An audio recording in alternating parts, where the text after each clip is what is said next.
తెలంగాణ కాంగ్రెస్ ఎంపీలు ముఖ్యమంత్రి వ్యవహార శైలిపై మరోసారి తీవ్రస్థాయి ఫిర్యాదులతో విరుచుకుపడ్డారు. ఆయనతోనే రాష్ట్రంలో పార్టీకి ప్రభుత్వానికి సమస్య వస్తోందని విమర్శించారు. కిరణ్ ముఖ్యమంత్రి అయిన తర్వాత జిల్లాల్లో గ్రూపుల సంస్కృతికి తెరతీశారని దుయ్యబట్టారు.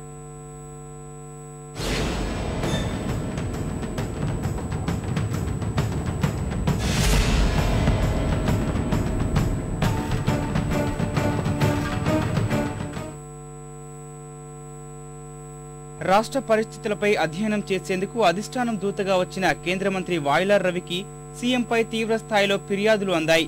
సీఎం తన మనుగడ కోసం ఎమ్మెల్యే ఎమ్మెల్సీల్ని తమ నుంచి విడదీస్తున్నారని తెలంగాణ ఎంపీలు విమర్శించారు. ఉప ఎన్నికలప్పుడు తమను సంప్రదించలేదని, ప్రచారానికి ఆహ్వానించలేదని వాయులార్కి ఫిర్యాదు చేసినట్లు సమాచారం. ఉప ఎన్నికల్లో ఓడితే కనీసం సమీక్షించలేదని, సీమాంధ్రలో జగన్ను లక్ష్యంగా చేసుకుని ఎందుకు విమర్శించలేకపోతున్నారని చెప్పినట్లు తెలుస్తోంది.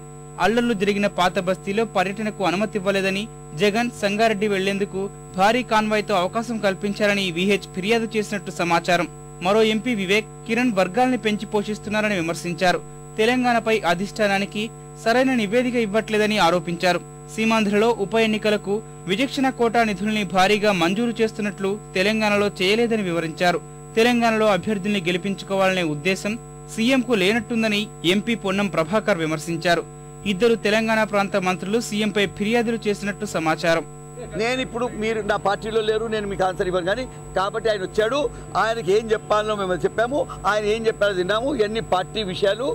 నిన్న మన జరిగిన బై ఎలక్షన్ కానీ అంతకుముందు జరిగిన బై ఎలక్షన్ కానీ విషయం క్లుప్తంగా మాతో మాట్లాడడం జరిగింది. మేము కూడా అన్ని కోణాల్లో వివరించడం జరిగింది.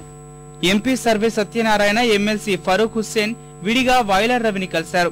మంత్రివర్గ పునర్వ్యవస్థీకరణ, నామినేటెడ్ పదవుల పంపిణీ వంటి విషయాల్లో ముఖ్యమంత్రికి పూర్తి స్వేచ్ఛ ఇవ్వకపోవడమే ప్రస్తుత పరిస్థితికి కారణమని వారు వివరించినట్టు తెలుస్తోంది.